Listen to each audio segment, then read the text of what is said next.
मेरे प्रिय भाई बहनों, मित्रों, मेरे साथियों, आप सबको जय मसीह की।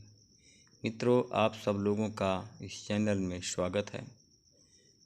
मित्रों, आइए हमारे साथ में सम्मिलित होकर परमेश्वर के आशीषों का आनंद लीजिए।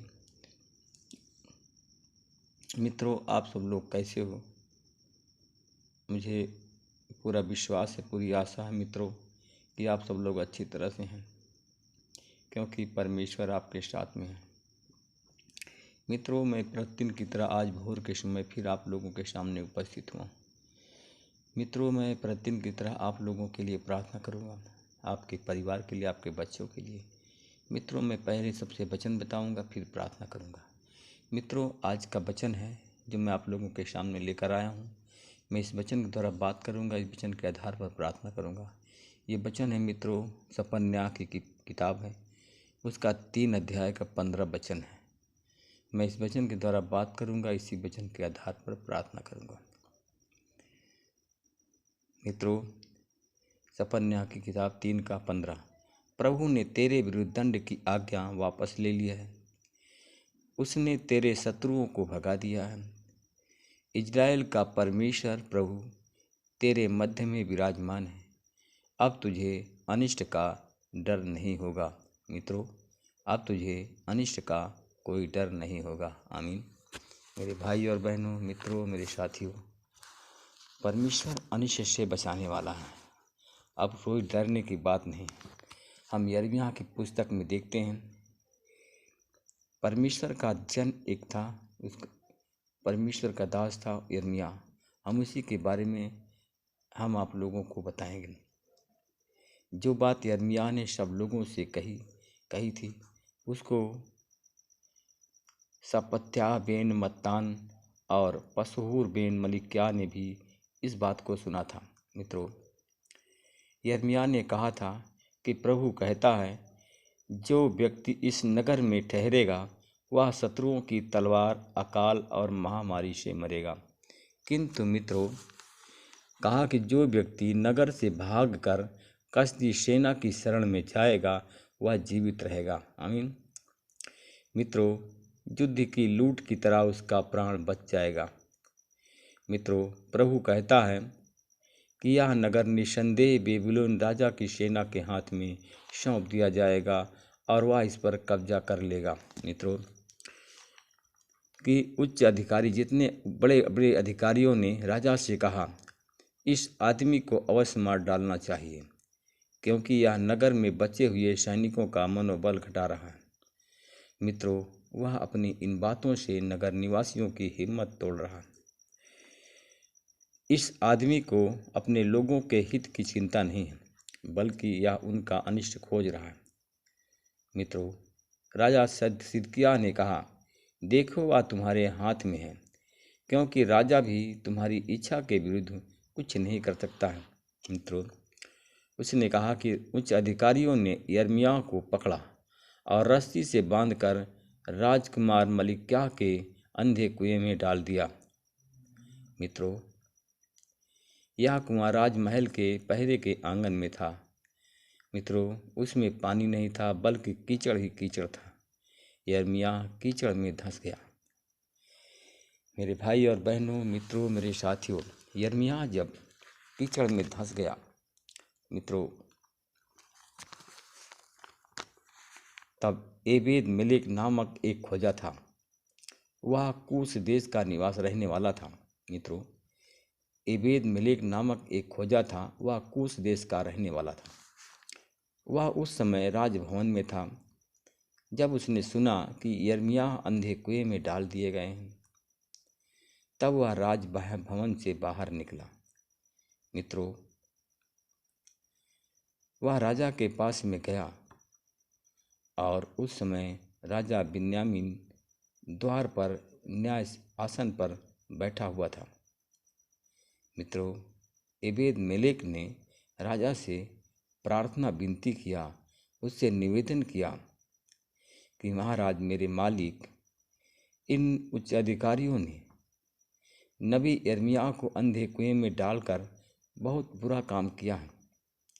ये काम अच्छा नहीं किया। नबी यिर्मयाह अंधे कुएं में भूख से मर जाएंगे। नगर में भी रोटी का काल पड़ गया है।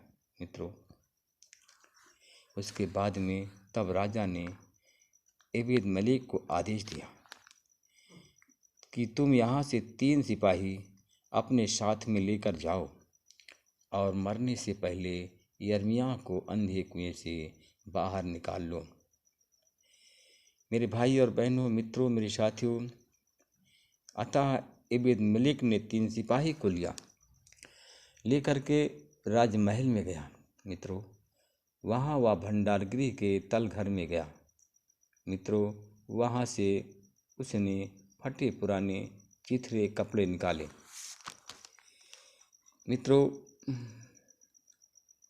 वह कपड़ों को उनकी रस्सियों के सहारे यिर्मयाह के पास अंधे कुएं में उतार दिया।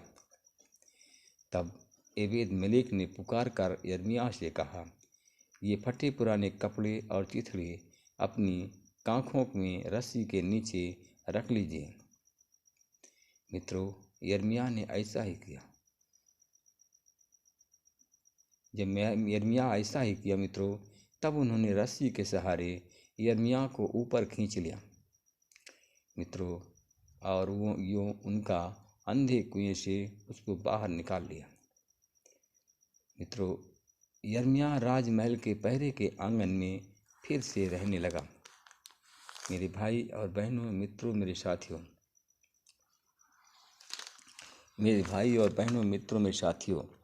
प्रभु ने तेरे विरुद्ध दंड की आज्ञा वापस ले ली है और उसने शत्रुओं को भगा दिया है और राजा तेरे मध्य विराजमान है, तुझे अब अनिष्ट का डर नहीं। मित्रों, उसी प्रकार जब यिर्मयाह को अंधे कुएं में उनके अधिकारियों ने डाल दिया था और परमेश्वर की कृपा हुई, परमेश्वर नहीं चाहता था। मित्रों, जब उसने एबेद मलिक ने राजा से कहा तो राजा ने अपना जो दंड दिया था उस दंड को वापस ले लिया और उसको दंड से बचा लिया, उसकी जान बच गई। मेरे भाई और बहनों, मित्रों, मेरे साथियों, सिदकिय्याह राजा था। उसे संदेश भेजकर नबी यिर्मयाह को बुलाया और भवन के तीसरे प्रवेश द्वार पर उसे भेंट किया। राजा सिदकिय्याह ने यिर्मयाह से कहा, मैं तुमसे यह प्रश्न पूछ रहा हूँ, मुझसे मत छिपाना। यिर्मयाह ने सिदकिय्याह को उत्तर दिया, महाराज, अगर मैं सच बात आपसे कहूँ तो आप निसंदेह मेरा वध कर देंगे, और अगर आपसे कोई सलाह दूँ तो भी आप नहीं मानेंगे। मित्रों, तब सिदकिय्याह ने यिर्मयाह से गुप्त शपथ खाई। उसने कहा कि जिसने हमारा यह जीवन रचा है, उस जीवन परमेश्वर की सौगंध है, मैं तुम्हारा वध नहीं करूँगा और न तुम्हारे शत्रुओं के हाथ में तुम्हें सौंपूंगा, जो तुम्हारे प्राण के ग्राहक हैं। मित्रों, यिर्मयाह ने सिदकिय्याह से कहा, इस्राएल का परमेश्वर, स्वर्गीय सेनाओं का परमेश्वर कहता है, यदि तू बेबीलोन के उच्च अधिकारियों के सम्मुख समर्पण कर देगा तो तेरा प्राण बच जाएगा और यह नगर आग से भस्म नहीं होगा और तेरा परिवार जीवित रहेगा। आमीन।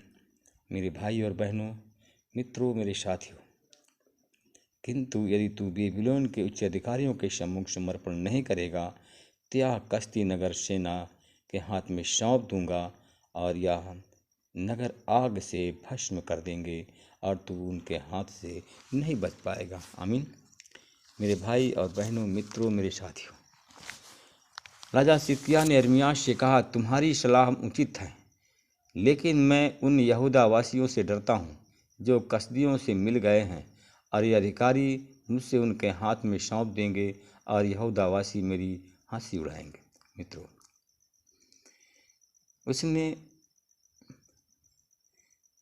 मित्रों, यिर्मयाह ने उत्तर दिया, महाराज, कसदी उच्च अधिकारी आपको उनके हाथ में नहीं सौंपेंगे। कृपया यह भविष्य की वाणी पर ध्यान दीजिए और जो प्रभु का वचन मैंने आपसे कहा है उस पर विश्वास कीजिए। आपका भला होगा, आपका प्राण बच जाएगा, आप जीवित रहेंगे। मेरे भाई और बहनों, मित्रों, अगर आप लोग परमेश्वर के वचन मानते हैं तो परमेश्वर पर विश्वास करें। परमेश्वर की यह वाणी है, या परमेश्वर के वचन को मानेंगे, परमेश्वर के वचन पर विश्वास करेंगे तो आपका भला होगा, आपका प्राण बच जाएगा, आप जीवित हो जाएंगे, आपकी बीमारी चली जाएगी। आइए मित्रों, मैं आज आपके लिए, आपके परिवार के लिए प्रार्थना करता हूँ। अनुग्रहकारी दयालु पिता परमेश्वर प्रभु यीशु मसीह में आपका धन्यवाद करते हुए आपके चरणों में फिर आता हूँ। हे प्रभु, मैं उन भाई और बहनों के लिए प्रार्थना करता हूँ जो इस समय बीमार हैं, उन पर मैं यीशु तेरे नाम से ब्लेस करता हूँ। परमेश्वर पिता, मैं धन्यवाद करता हूँ। उन भाई और बहनों के लिए प्रार्थना करता हूँ जो लोग शैतान के जाल में फंसे हैं। मैं शैतान के जाल को काटता हूँ और यीशु मसीह तेरे नाम से शैतान के जाल से उन भाई और बहनों को आज़ाद करता हूँ। मैं उन भाई और बहनों के लिए प्रार्थना करता हूँ जो लोग बीमारी के बंधन में फंसे हुए हैं। मैं उन बीमारी के बंधन को तोड़ता हूँ और उन भाई बहनों को बीमारी के बंधन से आज़ाद करता हूँ। परमेश्वर पिता, मैं आपका धन्यवाद करता हूँ। मैं आपसे विनती प्रार्थना करता हूँ। उन भाई और बहनों के लिए प्रार्थना करता हूँ जो इस समय जिनकी आँख में अंधकार है, जिनकी आँख में मोतियाबिंद रतौंधी माला जाड़ा है, उन पर मैं आपकी आशीष बोलता हूँ और यीशु मसीह तेरे नाम से उनको मैं ब्लेस करता हूँ। उनकी आँख के अंधकार चला जाए, उनकी आँख के मोतियाबिंद रतौंधी की बीमारी से चंगाई मिल जाए। मैं उन धन्यवाद करता हूँ जो भाई बहन हमारे चैनल में जुड़े हैं, अगर शुगर से पीड़ित हैं तो शुगर की बीमारी से उनको चंगाई बोलता हूँ। थायराइड की बीमारी से चंगाई बोलता हूँ। थायराइड की बीमारी चली जाए और लोग चंगे हो जाए। जिनके सीने में दर्द है, पेट में गैस है, इन सब पर मैं आपकी आशीष बोलता हूँ। यीशु के नाम से मैं ब्लेस करता हूँ। परमेश्वर पिता, मैं उन भाई और बहनों के लिए प्रार्थना करता हूँ और देखता हूँ परमेश्वर पिता हमारे चैनल में जुड़ गए हैं। एक भाई, दो भाई हमारे हैं। एक भाई जिसका आ से नाम है, उसका शुगर 400 है, और एक भाई जिसका डी से नाम है, उसके पास में शुगर 380 है। और ये दोनों मेरे भाई और बहनों, ये दोनों भाई दिल्ली प्रांत के रहने वाले हैं। और बहनें हमारी हैं, 5 बहनें हैं, जिसमें से एक बहन निर्मला है और एक बहन सीता है और एक बहन आशा है, एक बहन शालिनी है। परमेश्वर पिता, ये सारी बहनें हमारी राजस्थान की रहने वाली हैं। ये भी शुगर के रोगी हैं। इनका शुगर बहुत बढ़ गया, परेशान है। मैं यीशु मसीह तेरे नाम से देखता हूँ इन बहनों को आज यीशु मसीह शुगर की बीमारी से ब्लेस कर रहा है। शुगर की बीमारी जा रही है, लोग चंगे हो रहे हैं। मैं परमेश्वर पिता में धन्यवाद करता हूँ। मैं आज उन भाई और बहनों के लिए प्रार्थना करता हूँ। हमारे चैनल में 6 बहनें जुड़ गई हैं। एक बहन जिसका नाम यस से आता है, और एक बहन है जिनका डी से नाम आता है, एक बहन एन से आता है, POH, इन सब नाम से आती हैं। ये सारी बहनें परमेश्वर पिता, ये बीमार है परमेश्वर पिता। ये सारी बहनें को मैं यीशु मसीह के नाम से चंगाई बोलता हूँ। ये बहनें मध्य प्रदेश की रहने वाली हैं। परमेश्वर पिता, ये पेट के बीमारी से पीड़ित हैं। परमेश्वर पिता, इन बहनों पर मैं आपकी आशीष बोलता हूँ और यीशु मसीह के नाम से लोग बहन सब चंगी हो जाएं। मैं परमेश्वर पिता, मैं देखता हूँ तो 2 बहनें हैं, 2 हमारे भाई हैं और 2 बहनें हैं। ये बहन दोनों पढ़ाई कर रहे हैं, कंपटीशन की तैयारी कर रही हैं।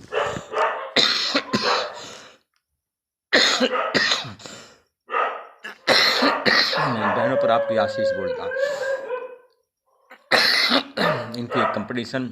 बहनों के कंपटीशन से पास हो गई, इनके सरकारी नौकरी, सरकारी जॉब की आशीष मिल गई।